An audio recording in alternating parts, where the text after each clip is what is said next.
లోకి సాంబార్, దోశలోకి సాంబార్, గారెలోకి సాంబార్, రైస్లోకి కూడా సాంబార్. సాంబార్ అనగానే ఇన్ని ఐటమ్స్ గుర్తొస్తాయి కదా.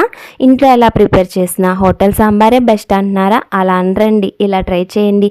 ముందుగా కుక్కర్లోకి పప్పు తీసుకుని టమాటాలు, ఉల్లిపాయలు, పచ్చిమిరపకాయలు, పసుపు వేసి 3-4 విజిల్స్ రానివ్వండి. తర్వాత ఒక కడాయి పెట్టి మినపప్పు, పచ్చెనపప్పు, ధనియాలు, జీలకర్ర, మెంతులు, కొద్ది కరివేపాకు వేసుకుని బాగా ఫ్రై చేసి పొడి చేసి పక్కన పెట్టండి.